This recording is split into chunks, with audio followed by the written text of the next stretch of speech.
Que se passe-t-il donc après notre mort? C'est la question à laquelle l'humanité a lutté tout au long de l'histoire. Mais une nouvelle étude conduite par NYU pourrait avoir trouvé certaines réponses. Le docteur Sam Parnia est le directeur des soins intensifs et de la recherche en réanimation de NYU, École de médecine Langone. Merci beaucoup de nous rejoindre, Merci Dr de me Parnia. recevoir. Donc, que dites-vous? Que se passe-t-il en fait quand tu es cliniquement mort? Vous savez, quand les gens meurent, c'est essentiellement quand le cœur s'est arrêté. Ça, c'est ce que nous savons depuis des millénaires. Et quand le cœur s'est arrêté, vous arrêtez de respirer. Et votre cerveau s'éteint. Et c'est comme cela que nous déclarons la mort des personnes. Et nous donnons un acte. Je vais être honnête avec vous, jusqu'aux 50 dernières années, c'était ça le moment de la mort. Donc, les gens deviennent sans vie, le cerveau s'est arrêté. Mais aujourd'hui, grâce aux avancées de la médecine, nous pouvons en faire amener certaines personnes à la vie, même après qu'elles soient allées au-delà du seuil de la mort.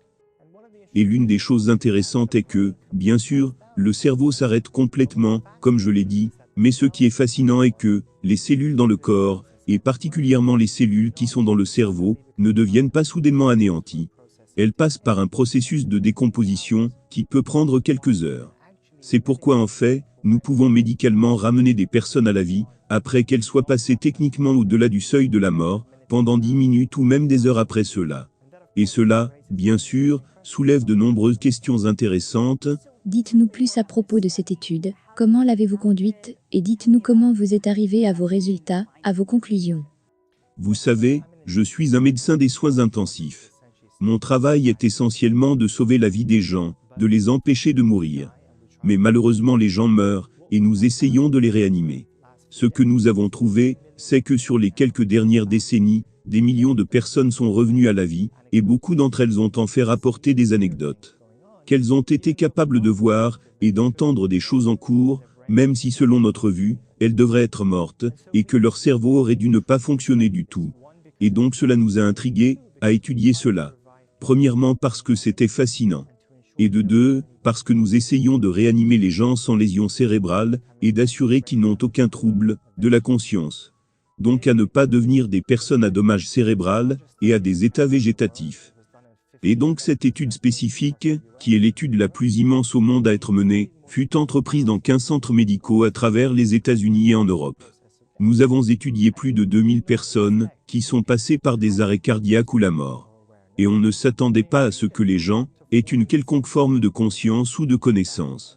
Mais curieusement, plus de 40% des gens sont revenus, qu'ils étaient conscients de ce qui leur arrivait, même si techniquement ils étaient déjà passés au-delà du seuil de la mort. Qu'en pensez-vous donc? Eh bien, il y a beaucoup à cela. Je devrais aussi ajouter que parmi ce groupe, 10% ont eu une profonde expérience mystique, qui leur était très réelle. Mais ce qui est intéressant, 2% en fait avaient une pleine conscience, ils ont décrit tous les événements qui avaient cours. Et qui furent validés. La question est, pourquoi c'est ainsi? Nous n'avons pas les réponses. Parce que selon notre modèle scientifique, quand des personnes sont mortes, il ne devrait plus avoir d'état de conscience en cours. Mais il semble que, la conscience est peut-être capable de continuer. Par ce fait, je ne dis pas qu'ils étaient éveillés, mais cette entité qui fait de nous ce que nous sommes, qui fait de Sam ce qu'il est, qui fait de Rena ce qu'elle est, le moi, la volonté, semble continuer et ne deviennent pas anéantis. Est-ce qu'il y avait des personnes que vous avez étudiées, qui ont complètement perdu toute leur conscience? Eh bien, c'est ce que j'essayais d'expliquer. Tout le monde perd sa conscience immédiatement, dès que le cœur s'arrête. Ce n'est pas qu'ils étaient éveillés, et qu'ils nous regardaient. Mais vous avez mentionné qu'il y a des personnes qui se souviennent être passées par des sortes d'expériences mystiques.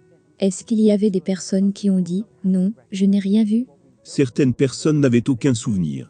Ce que nous ne savons pas, c'est si ces personnes sont passées par des expériences, et les ont oubliées après, et beaucoup de personnes qui sont ramenées, ont des problèmes avec leur traitement. Nous leur donnons des sédatifs qui effacent leur mémoire.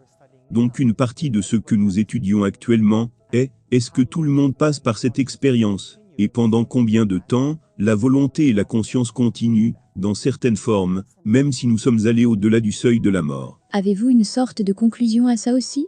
Jusqu'où la volonté et la conscience peuvent subsister?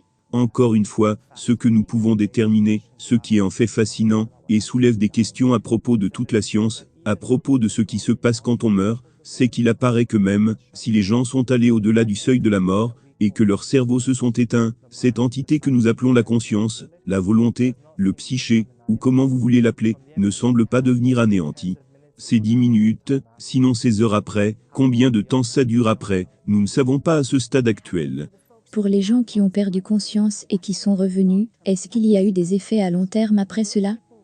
Pour ces personnes qui ont eu une profonde expérience mystique, souvent ils décrivent des sensations d'être en paix, d'avoir vu une brillante lumière accueillante, parfois qu'ils ont vu des proches. Et curieusement certains d'entre eux décrivent des sensations d'un être, qu'ils décrivent comme parfait, plein de lumière, d'amour et de compassion. Ceux qui ont eu cette expérience sont souvent positivement transformés pour le reste de leur vie. C'est très profond, très réel pour eux. Ils deviennent moins effrayés par la mort, ils perdent complètement la peur de la mort. Ils s'engagent dans l'altruisme. Ils apportent beaucoup plus d'aide aux gens, ils deviennent beaucoup plus familiers. Cela les change complètement.